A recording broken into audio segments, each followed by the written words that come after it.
This is Brian Drury, and you're listening to the Chasing Dreams podcast with Aimee J.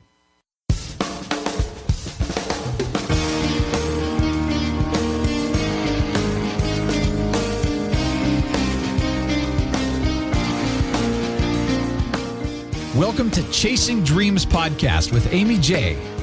Aimee believes that realizing a life without regrets is achieved by taking chances, chasing your dreams, making moves, and overcoming your doubts. The Chasing Dreams podcast will help you overcome life's obstacles, believe in your potential, and inspire you to face your fears. And now here's the woman who is passionately pursuing her dreams, Aimee J.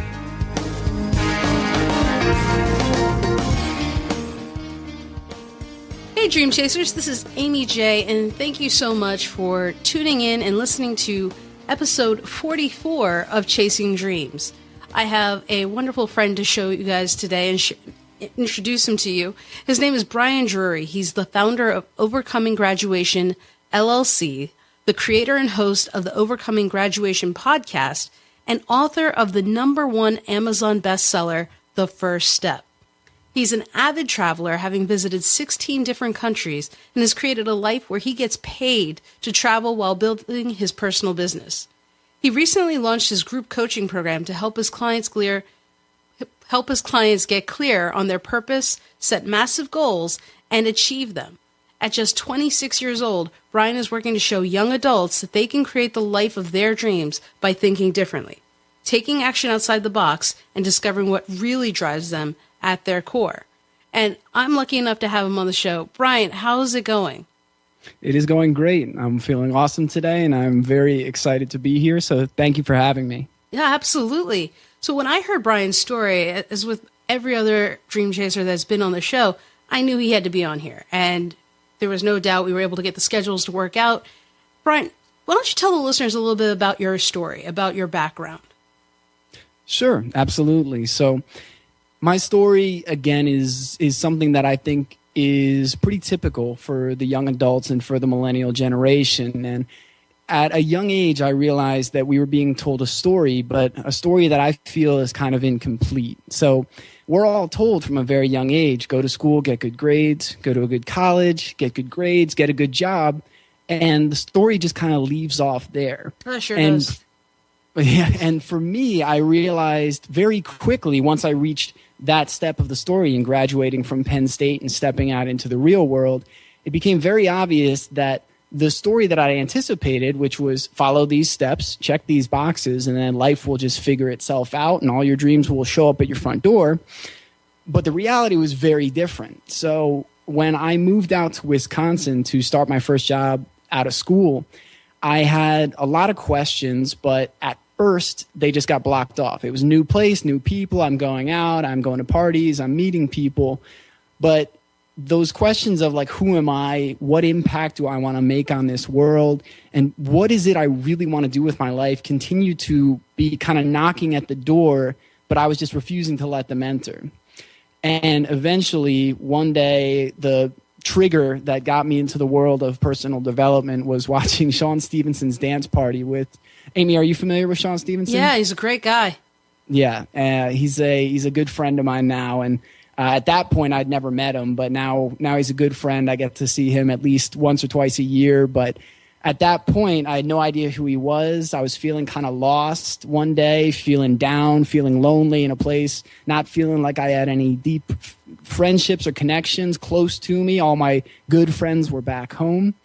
And I watched this video and it completely turned my day around. Then I started watching his speeches and other speeches that triggered me watching all kinds of YouTube videos, TED Talks, Awesomeness Fest speeches, and starting to read, which prior to that I told myself I didn't like reading. But I found it really just came down to finding the books that connected with me and what I wanted to learn in this world. And that's taken me on a 4-year journey, which has had me go from a job that it didn't fit me. At times I even said I hated it in a small town in the Midwest to I started my first blog, and to see if it was something that I would really enjoy, I started applying to companies all over the world that really excited me. I took unique steps and did things differently and did things that genuinely expressed who I was. And though that process of being more authentically me and working to pull away my masks and be more vulnerable led me to interviewing at Google and going all the way to the final round, ultimately not getting the offer. But then the next job that came along was this job I'm in currently, where I get to travel all over the world. Last year, I visited 10 different countries, traveled for 250 days, and spent 5 months living in Brazil, which was a dream come true. And since that first video with Sean Stephenson, I launched Overcoming Graduation. I launched my book, as you said in the intro, and have recently launched my group coaching program. So I've been coaching people. I've helped people get some really exciting results. I went through my own coaching. I've started to go and attend more events. That's part of how I met Sean Stephenson and so many other amazing people in my life. But that's a quick kind of summary of how I went from there to here. So I haven't personally met Sean Stephenson, but I've only heard wonderful things from him. Honestly, I have not met a single person who has a negative thing to say, but for him to have such a profound impact, it seems, on your stories is amazing. Yeah, I said to him, so at one of his last events, I gave him a copy of my book and I signed it for him and wrote a message. And in that book, I said, outside of my family, you're the person who has had the single greatest impact on my life. And, it was this really special moment for me because I got to look into the eyes of someone who was a hero before and now is like what he calls a friend and mentor. And got to look into his eyes and he said, Brian, I'm proud of the man you're becoming. I'm proud of who you were. I'm proud of who you are. And I'm proud of the man you're becoming. And, it was something that years ago seemed impossible. This was a guy who I saw on YouTube with millions of views, and I heard about his sessions where people come, they spend $10,000 to work with him for 12 hours. And I was like, I'm never going to get to meet this guy, or maybe way down the road. But again, I think one of the biggest lessons I've learned is to not just read and consume a lot of motivational, inspirational, tactical, strategic material. The biggest thing is the application, is to try, is to fail, is to make calls and reach out. And it was only through trying to connect with him that I did. And then I ultimately got to meet him. But he has had like I said, the single greatest impact of anyone on this planet on my life outside of my family. So what brought that on, though? What triggered Sean Stephenson? Just randomly searching YouTube, or did someone recommend him to you? It was actually my brother. There was a day that I was having a really rough day, and my brother is very close. He's one of my best friends in the world, and I was texting him and just saying, man, it's not everything I expected to be out here. I'm feeling lonely. I don't feel really connected with anyone. The job is not seeming like it's going to be giving the opportunities that I want in the future. So I don't know, man, I'm feeling just down. And so he goes, I got something for you. He sends me the Sean Stephenson dance party video. He says, this will pick you up. He goes, I don't even know who this guy is, but this video instantly made me smile. I know it's going to help you. So it was that first video that literally turned my day around, just seeing Sean smile and dance. I ended up dancing along with him in the video, like in my apartment, and but actually 2 years later, I ended up pop locking with him in person. I have a video of that. So that was a dream of mine. That was very special. But yeah, that was really the trigger, was that rough day and how Sean turned it around. And then I started watching more and more of his videos, consuming more of his content, attending his webinars, all of that. And guys, we'll have a link to Sean Stephenson's dance party in the show notes for you to check out.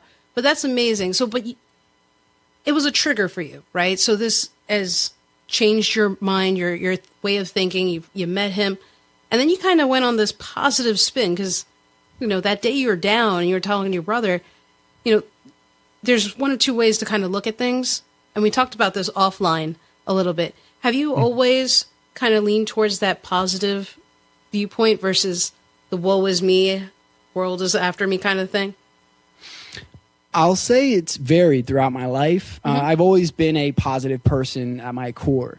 That doesn't mean I haven't dealt with depression. I haven't had ups and downs. I haven't been I've dealt with, when I was young, bullies and people telling me I wasn't good enough. And I would unfortunately sometimes believe those stories. I remember feeling deep depression as a kid, feeling disconnected, feeling like nobody really understood me or what I wanted to do. Now, I was very fortunate and blessed to have such an amazing and supportive family. My family has always been my rock and my core, so I at least had that. I also had really great friendships, but I think like all people, we hit our moments where life seems to get the better of us, and we start to be looking and focusing on all of the negatives and all of the things that we don't have versus all of the abundance that we have in our lives. So overall, throughout my life, absolutely. I'm an optimistic person. I was the guy back in our basketball games where we'd be down by 20 with 10 seconds left. I'm like, you know what? If we hit like 8 threes, we'll get back into this. But that's always been me. And I think that's one of the qualities that has helped me to continue to push through in the tough times. And, you know, in the past 2 years, I faced the biggest challenges in my life. And it's only by having this mentality, but then working to cultivate it and surround myself with people that share my ambition and my passion for helping people. It's only through doing that that I've really been able to pull myself up, even when I've got knocked down the hardest I've gotten hit in my life. I think it's very important for listeners to hear, as you don't have to always be positive. You're going to go through these struggles. You're going to have these moments of negativity, and you're going to face some of your biggest challenges, as you did last year. You were in Paraguay. Yep. Right. And do you mind if I share that story? Oh, please go ahead. And you probably share it better, but the gist was you faced a surprising situation. Can you talk a little bit about that?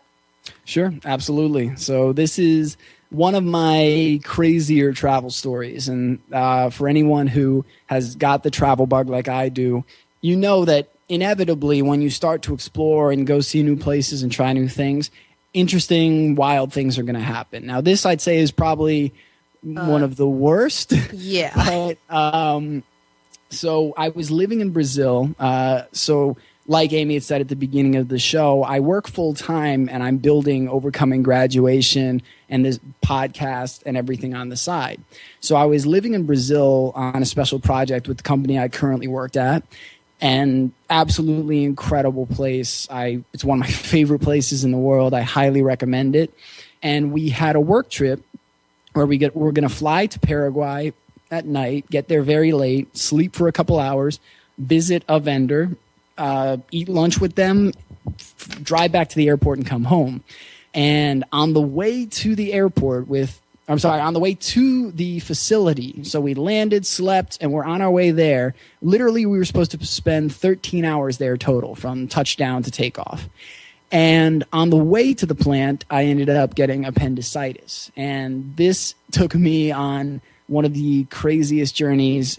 I've told friends, and they're like, that just doesn't even seem real. And I was like, trust me, I know. When I was living it, it did not seem real. But from a gas station bathroom in Asunción, Paraguay, to the driver getting lost and not knowing where the facility was we were trying to get to. So we're driving on mud roads in the pouring rain, lost in a favela equivalent in Paraguay, to finally getting there. They said, okay, we're going to take you to a hospital, but we want to take you to a good one. So it's further, driving through the city in a tiny, crazy, small ambulance, and finally getting there, ended up getting the surgery, spent 4 days in Paraguay, and then flew back to Brazil.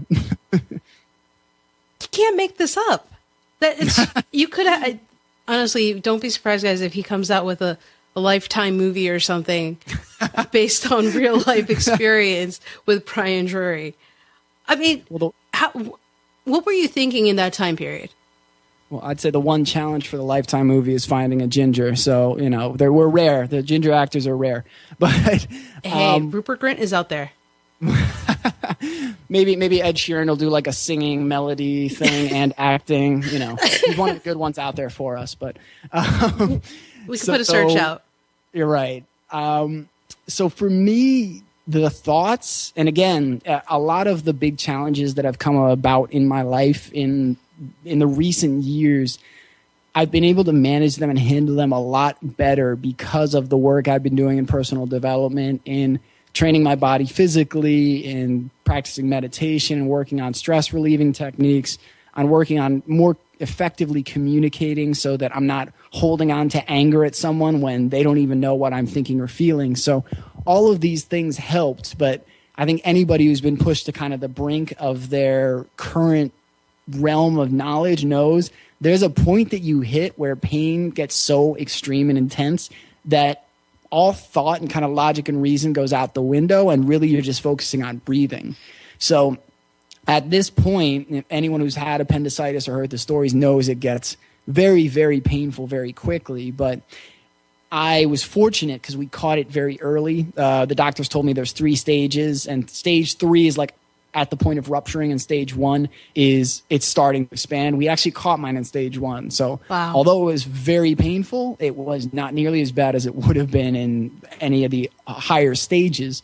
But I remember first I got these really bad stomach pains, and I was with 5 Argentinians and then our driver.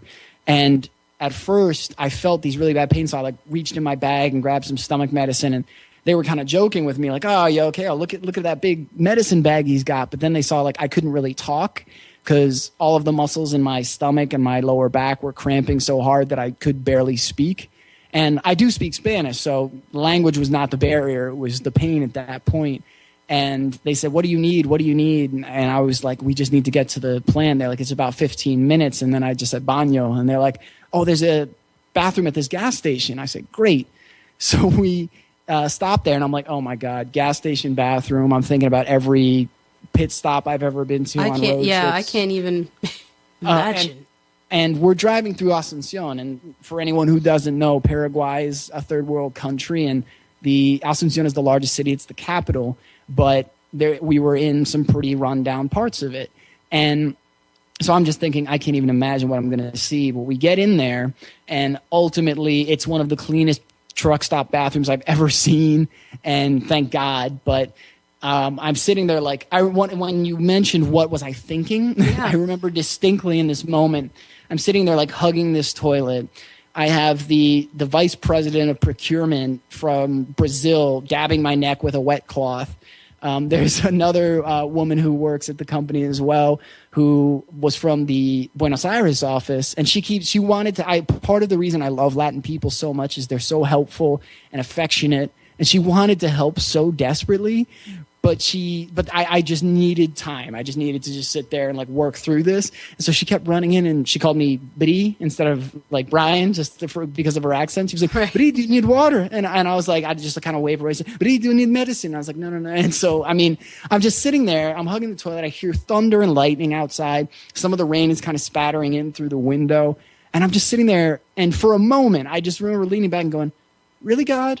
Really? Like this? Really? Here? Right now? Like, not in Brazil where I know the area and I'm close to hospitals. I'm like, the 13 hours in Paraguay, this has to happen? But then after that, once we got back into the car and we're driving and then we're lost in the middle of nowhere in a favela, essentially, I was just like, my brain kept kind of shifting to, oh my God, what if we can't get there in time? What if the car gets stuck? What if it flips over? Because we're turning up these insanely steep hills with water rushing down them because they didn't have, proper drainage. So it's like driving up a waterfall. And I was like, if this car flips, it's game over. But then I was like, all right, Brian, just focus on breathing, just breathe. And that's really what got me through it, was just staying relaxed. And another mentality that I've adopted in recent years is like, if I know it's going to happen, there's no sense stressing over it.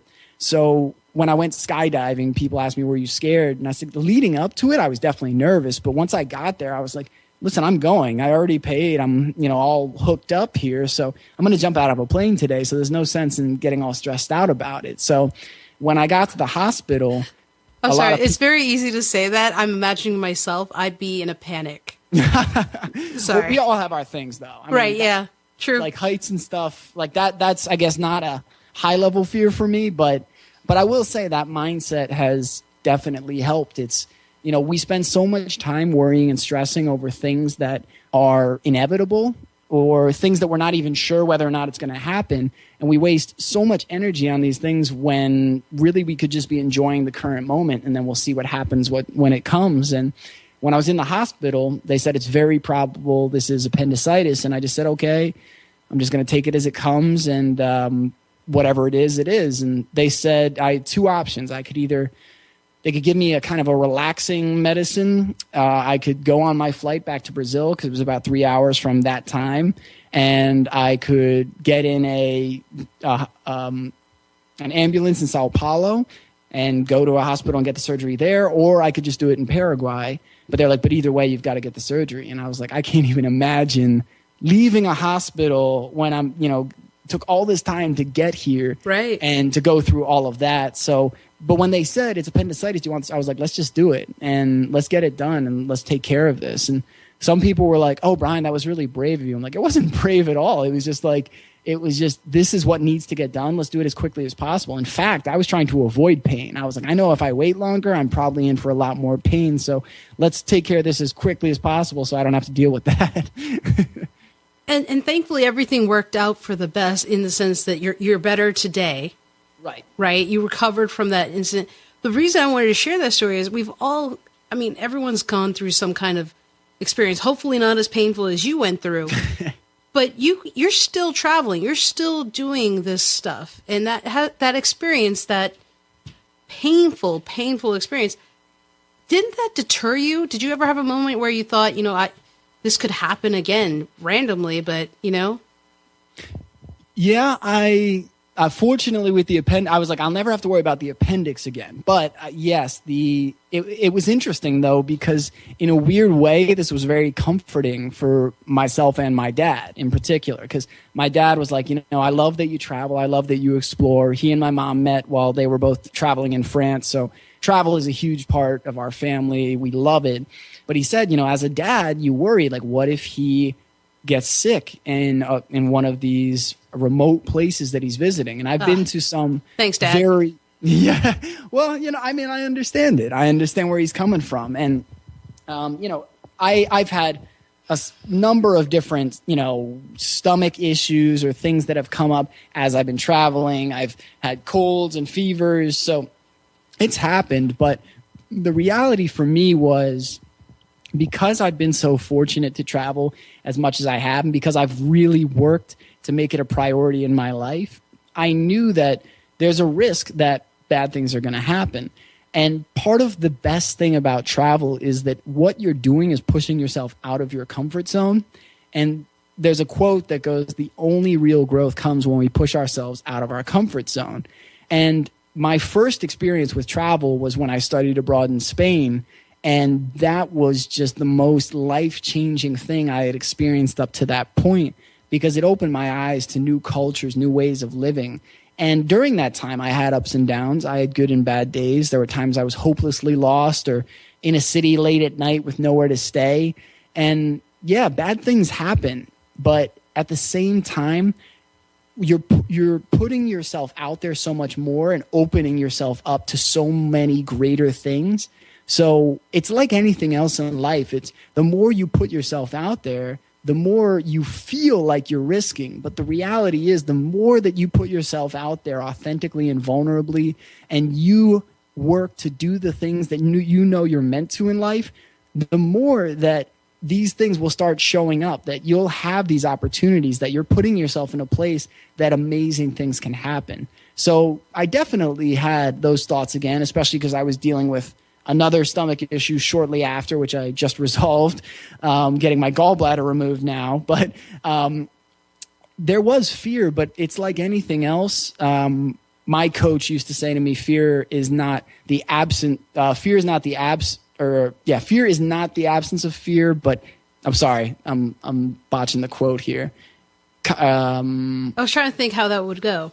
It's confidence, or I'm blanking on the word, but essentially confidence is not the absence of fear, but it's the willingness to take action in spite of fear. The word is not confidence, but either way, what the courage, it's something like that. But ultimately what it comes down to is, like you had said earlier, it's not that we never experience fear. It's not that people that are like every entrepreneur you've met, every high level person that you look up to and revere, they all experience tremendous levels of fear. In fact, the bigger you play, the more fear can play into your emotions. And the more your ego starts to flare up and go, well, what will people think? And what if they don't like me?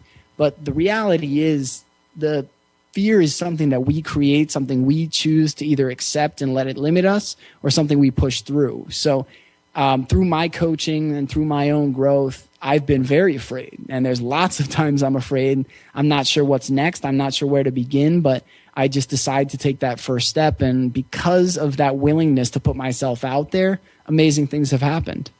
Now, that's a perfect moment to segue into what I wanted to ask you about your book. The number one bestseller, which also, guys, is there's a link in the show notes for you to kind of check it out. The First Step. What brought? I mean, it was a perfect segue, but I do want to I want to talk to you a little bit about what motivated you to write this book. Absolutely.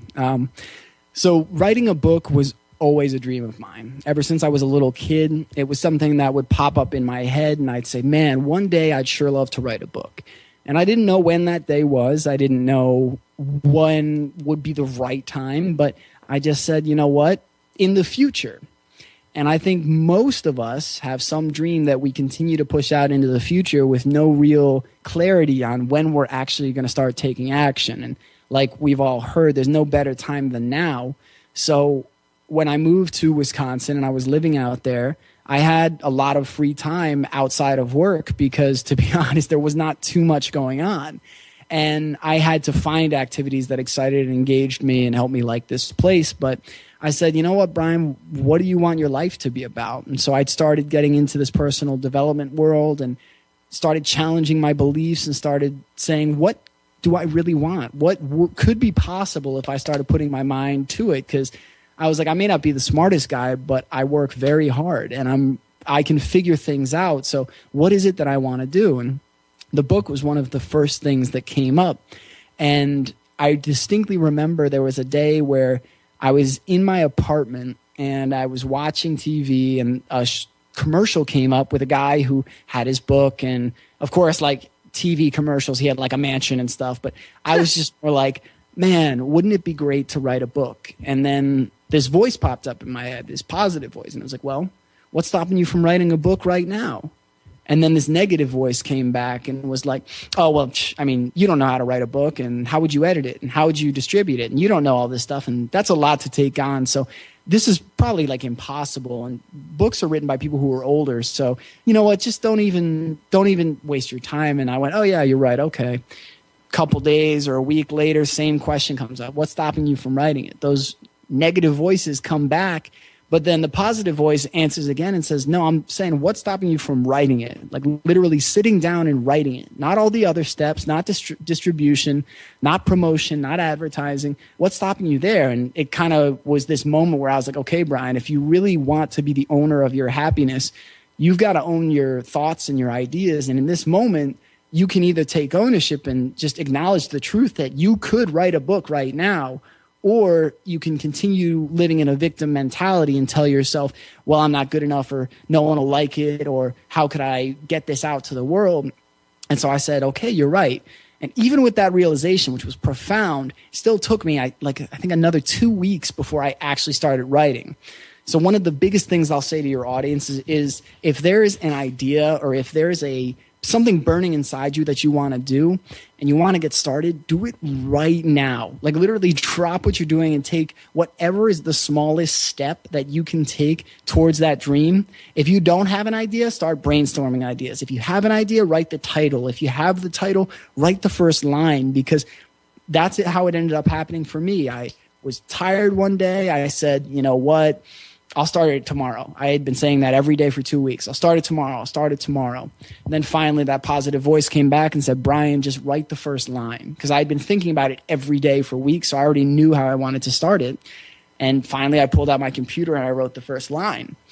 And the way I got the inspiration from it, my mom had told me at one point, because I said, I'm not really sure what to write about. And she said, Brian, write what you know and write what you love. And so I thought about those things in my life, and I'd recently started running with a group called My Team Triumph, which helps individuals with disabilities participate in endurance events. So if you or your listeners are familiar with Dick and Rick Hoyt, it's a father-son group. The son has cerebral palsy, and his dad, Dick, pushes him through races, through Ironmans, full marathons, half marathons, all over the world. And he just stopped running, I think, at 73 years old. But he inspired this group, and I started running with them and was training for my first half marathon. I'd run a 5K pushing a war veteran. I'd started to do fun runs that were a mile.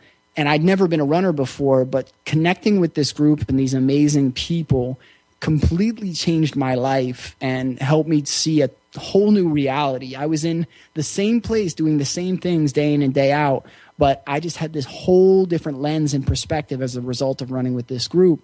So I said, I want to write a book about my teen triumph. So the book is about a fictional character named Will who decides to run his first event with my teen triumph, and the lessons he learns throughout it and what he comes to realize. And it's been just a wonderful, amazing thing in my life. I actually got to launch the book from Brazil, which was, I never would have imagined that to be the reality, that I'd be launching my first book from one of my favorite countries in the world. And it's been an amazing journey. It took me a little over 2 years to write and edit it. I worked with a fantastic editor who I found, along the way in the process. And the first 3 months, I donated everything I made to my Team Triumph because I did not want writing this book to be about making money. I wanted it to be about spreading a message and serving a great organization and cause. And now I donate 10% of every book for the entire book's existence to my Team Triumph.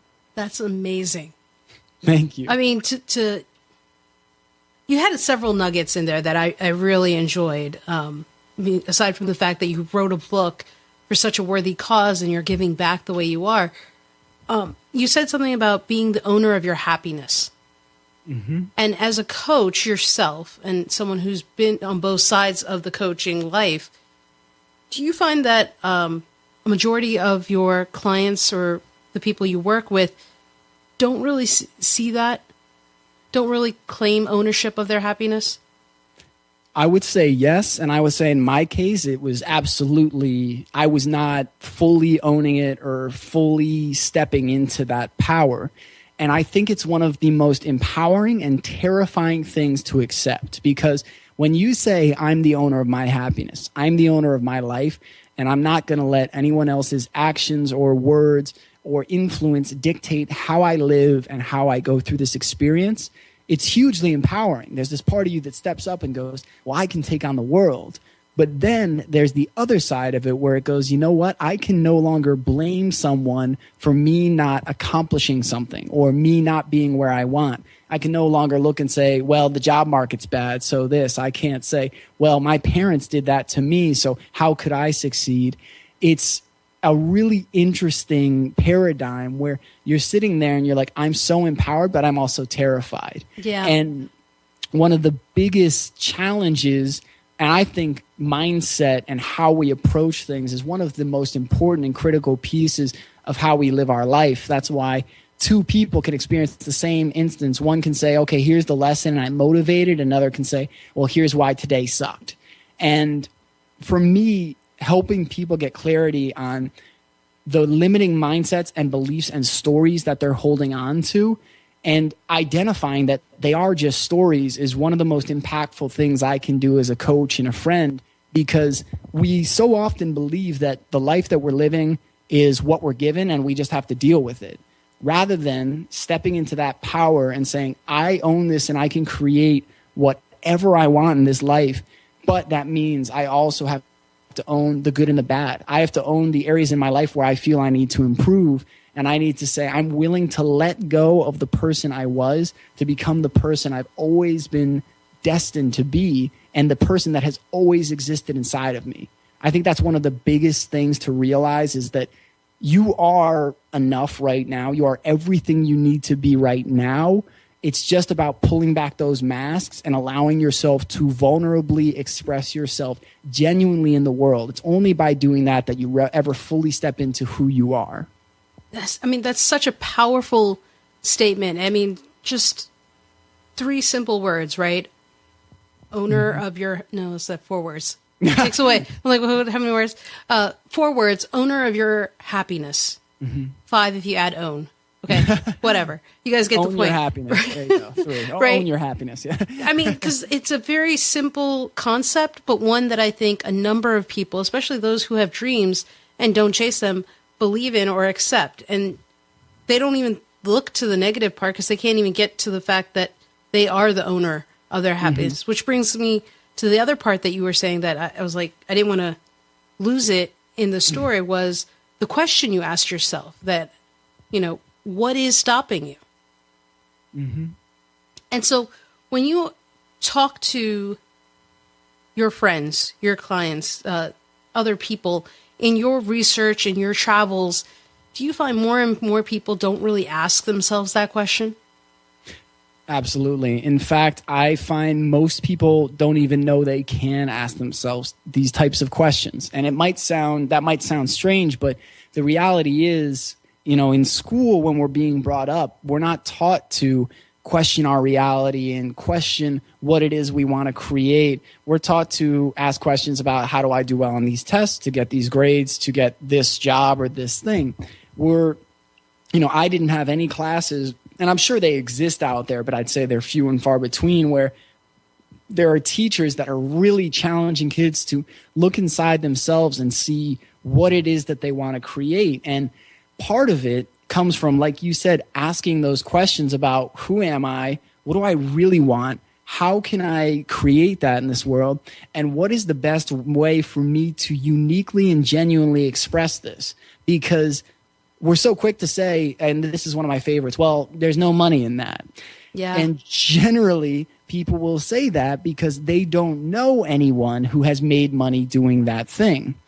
Now, part of what I love about my journey and starting my podcast was that's part of what I do is look for people who have overcome graduation in unique, exciting, different ways and are not just succeeding financially, which is just one barometer of success in my world, but have found purpose and meaning and connection and are deeply enjoying their lives, because there's plenty of people out there that are making tons of money but are miserable. Oh, absolutely, yeah. Right. And I want to be connecting with the people who are making money because they're delivering massive value to the world and helping solve difficult problems, because that's the person I want to emulate. So for the audience, if you want a certain result in your life, look to the people who have already done it and look to connect with them. Because when you meet someone who has gone through all the steps and achieved that thing that you want to do, they'll be able to enlighten you on a lot of the challenges that you're going to face, things that you don't expect, because trust me, every new endeavor has unexpected twists and turns, and what to do in light of those challenges. It's really interesting. I remember in an interview once I was talking with someone about relationships, and we talked about how in relationships, oftentimes people will ask someone who is not, oh, no, I'm sorry. This was Ramit Sethi talked about this in an interview of his. So I was getting that confused with one of my interviews, but because me and him look so much alike. No. Yes, you both have that same hairstyle. Right. We're both redheads. No, but he was talking about, he said, I would never ask my parents for relationship advice because they were both divorced multiple times. And, we'll do this as young adults. We'll ask our friend who can't hold a relationship, how do you build a strong relationship that can build into a strong marriage? Or how do you you'll ask that friend who's just going around and partying and hooking up, ask them, how do I find a deep, meaningful relationship? And I'm not saying to not connect with your friends and not talk to them, but there are resources out there who have achieved the thing you're looking for and usually will be able to give you much better advice on how you can achieve those same results in your life. Yeah, and guys, I think it's one of those things where I don't think we give ourselves enough credit. Mm-hmm. And I think that what I love about your story and what you're doing is you're helping people realize that. Right. Mm-hmm. And guys, definitely look more into Brian and everything he's doing. The links will be on the show notes page because there's so many nuggets he's sharing today. I mean, owner of your own happiness, asking yourself what's stopping you, not looking to people who aren't the people you should be looking to for advice on something, Mm-hmm. The example about asking people who've been divorced twice about relationships. Hey, I'm just saying, think about it. You know? I mean, the other thing is, it's not always about the money. If there's something that makes you happy, and it's not necessarily a 6-figure kind of job or anything like that, well, if it makes you happy, who cares? If you're okay with it, who cares? In fact, I would build on that and say, if money is the key driver behind what you're doing, seriously reevaluate it. Because I've been fortunate to meet and connect with some extremely successful people by all of society's standards. And what's really fascinating is, we're caught up in a world of social media where we're constantly told bigger is better, and how do you scale, and how do you make your business explode, and yeah, you made $10,000 this month, but how about $100,000? And this was something that I think we all can very easily get wrapped up in that kind of rat race. And especially in the entrepreneurial world, you hear these stories of the Tim Ferrisses out there, the people who are, Gary Vaynerchuk, who are crushing it. And we're like, yeah, that's what I should be doing. But most of us will start down that road without even asking ourselves what it is we really want to achieve. And the reality is, I believe that so many people, we get caught up in big numbers in our society just because of social media. We hear about a video with 20 million views. We hear about somebody with 7 million Instagram followers. And it's easy for us. I mean, and Aimee, I'm sure you deal with this as well, being a podcast owner and running your blog, that it's easy for us to look at numbers and go, oh, I only had 100 views on this episode, or 100 views this month, let's say. And you go, man, I'm not doing anything. This is just, what am I really even doing here? Sure. When on the flip side, you could be saying there's 100 people that had a chance to be impacted by the work that I'm doing. And this is a really big one for me. So the really sexy and beautiful thing to say when you're in any kind of entrepreneurship or doing any kind of big project is, if it helps one person, it was worth it. And everyone says that, and that's like, oh man, what a genuine good person. And I've said that too, and then caught myself being like, Brian, you're lying to yourself, because you don't really feel that. You say that because it's the right thing to say. But then I was like, all right, Brian, let's see what that really means. Let's say I made this new product, this new coaching program. I worked on a podcast episode for 20 hours. I put my blood, sweat, and tears into it. I said, this is going to be the biggest thing. Right. Heart and soul. I'm just pouring into this. Yeah. And I'm like, it's so easy to be like, if it helps one person, but if it helps like 10,000, that'd be great. And so it's so easy to get caught up. But then, so I put all this time, I put 20 hours into this thing. And I'm like, and let's say it's a 10-minute episode, and I'm like, this is going to be the thing. Everything's going to explode after this. And it gets one download, it gets one purchase, it gets one click. And to be able to look at that and celebrate and say, this is great. And if it wasn't the result I wanted, not beat myself up and say, man, you blew it, and this is crap, clearly people don't want it. But to say, all right, man, you achieved this and you put this genuine expression of yourself out into the world. And it may not be right now that it's really going to hit. Maybe it's a few years or months down the road that this is going to take off. But if you didn't get the results you wanted, how can you reevaluate, ask yourself what needs to change for you to succeed, and then take action in that specific area? That is so much more of an empowering mindset than just constantly drop this and go to the next product. And one of the biggest evolutions I've made in the past couple months was I have let go of and continue, because like anything else, it's a journey. I need to constantly remind myself. I have let go of the make it big mentality. Like one post or one video or one thing is suddenly going to skyrocket me to this place that I want to be, because that is one of the most dangerous traps. Because you're putting this stuff out there. You believe in your content. You're getting great guests. And they're sharing amazing stories. And people are coming back to you. And they're saying, listen, this really touched me. I really was impacted by that. That person was amazing, that their story they shared. But then always in the back of your mind, there's this, but I want more. But I want more. And for the audience, guys, there's this thing. It has many different names. But the accomplishment fallacy, the achievement fallacy, If you believe that your happiness will come when you arrive at a point down the road in the future, I promise you that is just a lie. It's a pipe dream. It's something where I've been very fortunate to achieve a lot of things that I didn't think I would for many more years. And you think once you publish a book and it becomes a bestseller, you think once you start a business, suddenly you're going to be happy and all your problems are going to be fixed.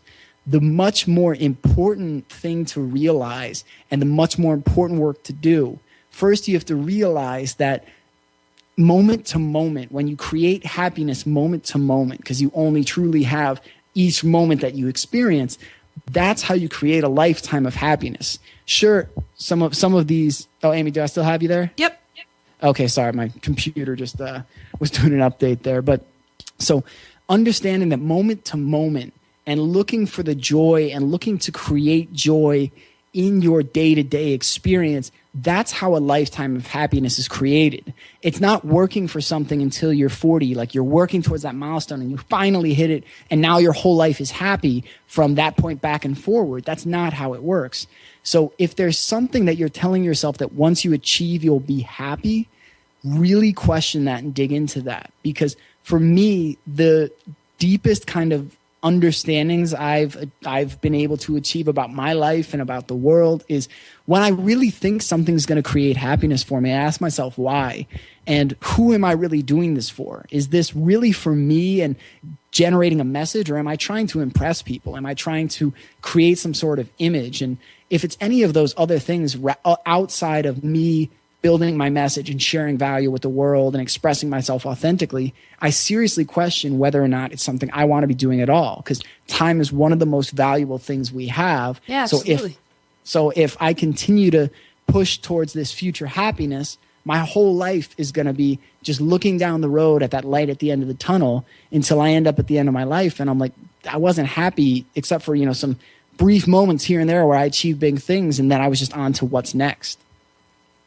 Brian, we could keep talking about these nuggets because I feel like there's so much that we could share here. And in respect to the listeners' time, guys, definitely check out what Brian's doing, what he's talking about, and take heart to it because it's very powerful stuff. And I'm about to get one more powerful thing out of you, Brian. So what is one thing, we've talked about so many things today, but what is one thing you would tell someone who's chasing their dreams? A resource to check out, a person to check out, whatever it is. What is one thing you would do? Well, can I give your audience some free giveaways? Sure, yeah, let's do it. All right. Well, I think for me, especially when you're chasing your dreams, one of the most important quotes for me, something my dad has said to me constantly is, if you don't know where you're going, any road will take you there. And I think a lot of times we just we exist, we do what everyone else around us is doing and fall into that line and just hope that things will work themselves out. And oftentimes weeks and months and years can pass and we look around and we're like, nothing has changed. And none of these big things I always pictured myself doing are any closer. So I think the most important thing is to get clarity on what fuels you, what ignites your passion, what just creates a fire in your soul. What are those things that when you start talking about it, you just get so animated and jacked up, you start to lose track of time and you meet somebody else who loves to talk about that too. And you just get lost in the experience. Like those are the things that I think God or whoever it is you believe in the universe is trying to tell you that you should be spending your time on. And no matter what it is, like Aimee and I said earlier, if you focus solely on the money, then it just becomes another money-grabbing ploy. It's not just about your genuine creation and expression. So I created some free giveaways when I launched my book that I put a lot of time in because I wanted to live a concept that's very important to me, and that's provide value first. So for anybody that's looking for a mentor or a coach or trying to connect with somebody that they revere, always provide value first. Invest in their programs, buy their book, read their content, watch their videos, and then when you reach out to them, you can show you've invested time in them.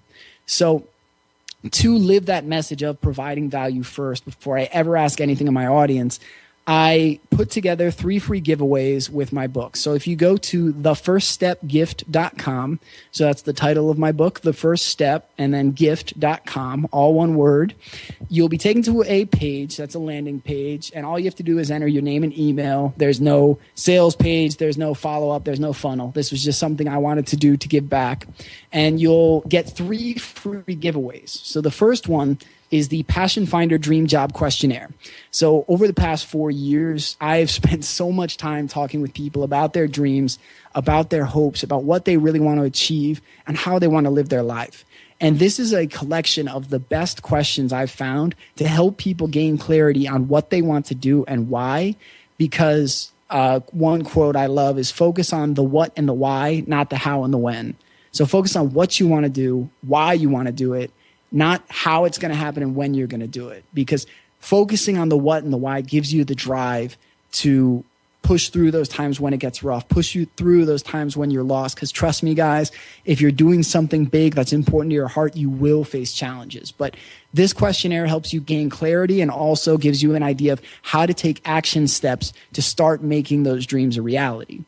The second giveaway is the First Step Rapid Language Learning Starter Kit. So I speak Spanish and Portuguese fluently. I taught myself Portuguese in 7 months while living in Wisconsin, which a lot of people laugh at because I'm like, yeah, you can imagine how not diverse the area was that I lived. I'm impressed, yeah. So that was one of the other things I've been told in my life was, it takes 10 years to learn a language. You'll never learn to be fluent, blah, blah, blah. And like Sean Stephenson says, never believe a prediction that doesn't make you feel better. One of the biggest things that served me in my journey is challenging things that I don't want to accept. So people said it's going to take 10 years. I started reading up and saw people online that were saying you could do it in months, weeks, whatever. So I took those lessons, applied them, learned to speak Portuguese in 7 months from speaking 0 Portuguese to having 2-hour conversations in the language. Amazing. And because of that, because I followed thank you very much, I appreciate that. And because of me just doing this on a whim while I lived in Wisconsin when there was no real reason for me to do it other than it genuinely interested me, when I got to this company and the project came up in Brazil, I was the first choice for it. So it ended up leading me to accomplishing one of my biggest dreams, which was living and working abroad and specifically in Brazil. So that's just a big lesson is by following your passion, you never know how things will fall together, but it also just brings you joy by doing it. So this giveaway will show you how to learn to speak a new language in 3 months. So I distilled the lessons down. I boiled down exactly how you do it, the resources I used, and it's totally free. You don't have to buy anything or buy Rosetta Stone. It's free, and the resources you use are free. So it's the best way I've found to do it as of now. And then the last is an interview bundle of interviews specifically for the Overcoming Graduation audience. So young, ambitious millennials who want to make a big difference in the world, but need some more inspiration, need some clarity, and need some strategic steps they can take to make things happen. So in terms of how you can chase your dreams today, I want to help you gain clarity on what it is your dreams are and how you can start bringing them into your life. So please check out thefirststepgift.com and download the Passion Finder Dream Job Questionnaire. And if you want specific help, you can visit overcominggraduation.com/coaching and schedule a 1-hour strategy session with me. Again, this is completely free. And we'll talk about how you can specifically set up strategies and systems in your life to start creating your dream life today and not wait for your happiness another minute. Such an amazing deal, guys, and all for free. Thank you, Brian, for sharing that and giving that away for the dream chasers who are listening. Guys, definitely check it out. Thank you once again, Brian, for being on the show and sharing so many nuggets of knowledge and your story as well. Well, thank you so much for having me, Aimee. This is a real honor and a pleasure.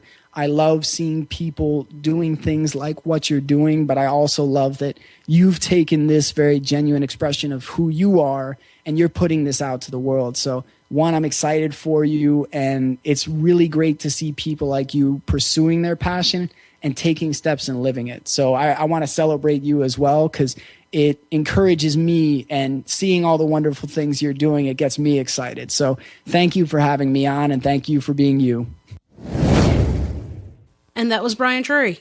I hope you guys enjoyed listening to his story as much as I enjoyed having him on the show. Two of my favorite nuggets from his message today. 1, be the owner of your own happiness. 2, what's stopping you from chasing your own dream? I'm just going to leave that with you. Marinate on that. Think about it and go forth with whatever you decide after you do that. Okay? Now, remember, you can find all the show notes and any links mentioned from today's show on the show notes page for this episode at chasingdreamshq.com/episode 44. That's episode 44. Until next time, Dream Chasers, keep chasing. Thank you so much for listening to Chasing Dreams. Aimee would love to connect with you and hear all about your pursuit of chasing your dreams. Connect with her on Facebook, Twitter, or Instagram via @ChasingDreamsHQ. Or you can find Aimee on Twitter @AimeeJ21. That's AIMEEJ21. Be sure to visit headquarters over at chasingdreamshq.com for more inspiration, motivation, and resources to help with your own dream chase. We hope you'll join Aimee next week, and until then, keep chasing.